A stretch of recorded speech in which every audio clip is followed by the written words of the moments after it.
All right, welcome to TRB Conversations at CES, powered by Exco.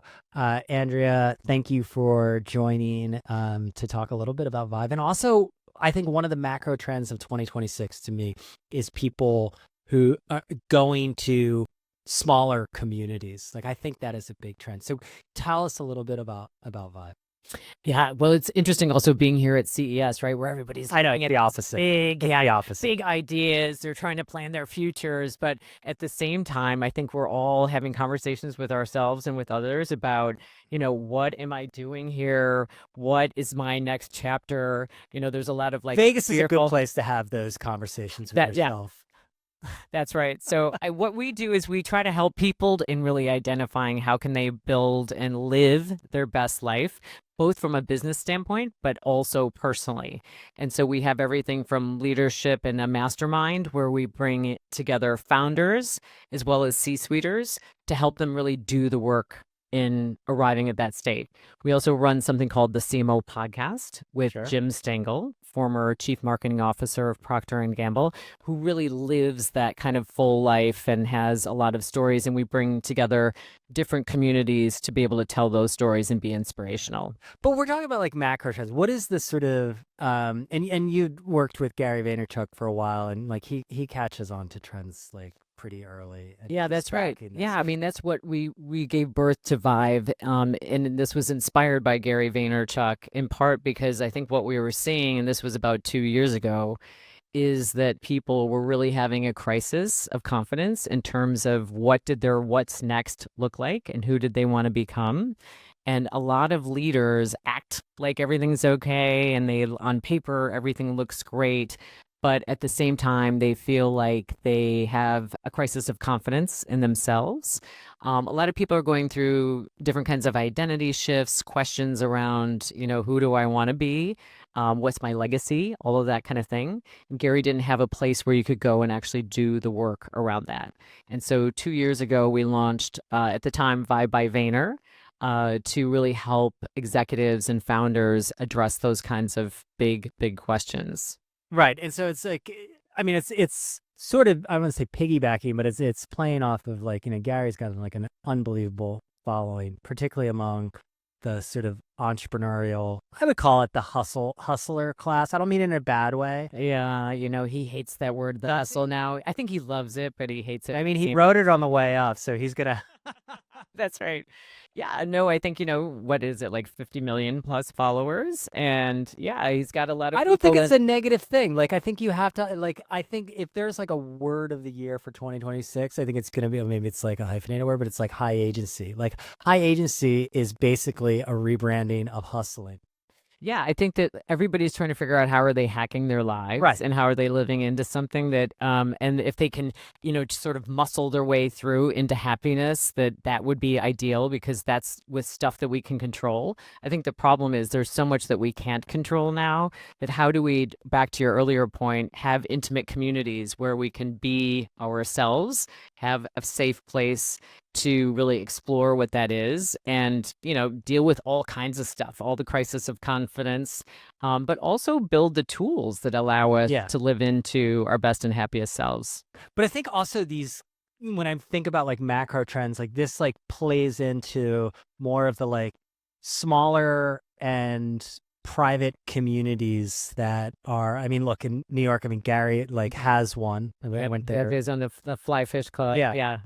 Was it on Houston? Yeah, it is. And but I and you see it all over New York, and maybe this is part of like the inequality story, but like there's so many of these like private restaurants, private clubs, and whatnot. But I do think that there is something happening where people are going into smaller spaces where they can be more, I guess, authentically themselves. Yeah, I think people are looking for their tribe, right? Right. And that, we're going out into this big world of AI and we're, the stakes are big out there. And so I think the more that folks can feel like they can be surrounded by people who inspire them, but also they connect with in a way that's truly human. I feel like there is going to be more of that drive to something that's very, very personal. And so we see there's no shortage of different communities out there and opportunities for connection. And it's interesting to see CES this year and just the frenzy of, interest in connecting and all those kind of things. And yet people are pretty worn out.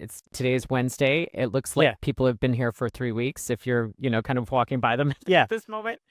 36 hours in Vegas. That's right. It's enough. Yeah. Let's pack it in. But I think that we all have to do the work in order to really, sort of reach for the stars. And so we try to bring together everything from, members of Shark Tank like Damon John and Bobby Brown to talk about the rise and sometimes fall of that journey around, especially being an entrepreneur or a C-suiter that's on the climb. And to be really honest about what did that journey look like, and then what is the stuff it's not just a matter of me having my aura ring and my doing that. We sometimes have to do a little bit deeper work in order to recognize how we can become our better selves. And those things don't happen in big groups, because then particularly people I believe in your target are. They're going to be more. It doesn't happen on social media. They're going to be more manicured. I think where it's funny because like Gary has seen this. I think he really took off for being like authentic in social media, right? And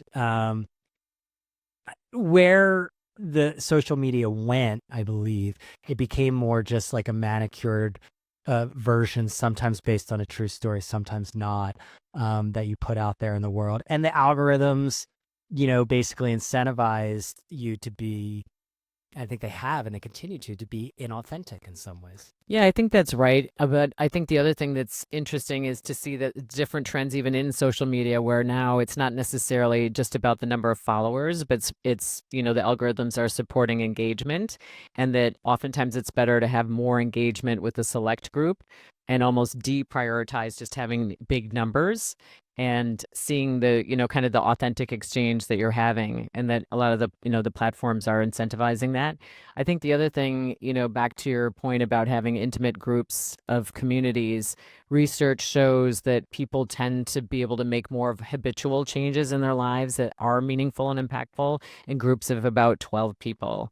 That anything more than that is something where it's not you're not creating lifelines and kind of long-term friendships and supportive constructs. So people have to like apply to be part of this, right? That's right. Absolutely. Yeah. I mean, that's the most important thing, is that we're not only identifying people that are ambitious, but they're incredibly devoted to curiosity, but also generosity.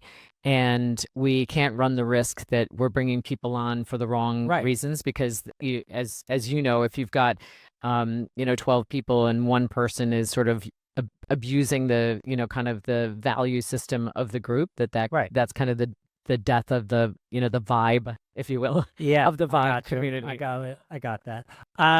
Because I think this is a macro trend, right? Like whether that's like invitation newsletters are going to be a thing in 2026. I think for a lot of people, a WhatsApp group or a group text is probably their most valuable form of media. And I think it's instructive to like think about that. I have like a small text group that, relative, it's a few hundred people that I'm doing like from these events and whatnot. And I think it's just those smaller spaces are going to become, it's ironic to be saying this at CES where there's surrounded by 140,000 people. But those smaller spaces are going to be more valuable for sure. Yeah. And isn't it funny that, just these WhatsApps where you can actually say, help, 911, I need help. I'm looking for, talent. Here's a challenge that I haven't, sort of been able to crack, and to have an ability to be able to connect in a second with those people, because you already have that trust, right? And I think that's the most important thing is, we've got to have trust with one another. And then you can have all kinds of technological overlays that allow you to facilitate something quickly. But if you don't have the trust, then you don't have anything. Yeah. Excellent. I know I'm going to need a group to like text the help to, and I'm like at my gate at Vegas. Here are you. And I hear those slot machines. Oh, that's the moment I really need help. Andrea, thank you so much. Thank you so much for joining. I'm there with you because I'm the one that's always getting lost in the casinos as we're going out. And I have my Judy over here who pulls me aside and is promises to get me home. So thank you so much for this conversation. Thanks.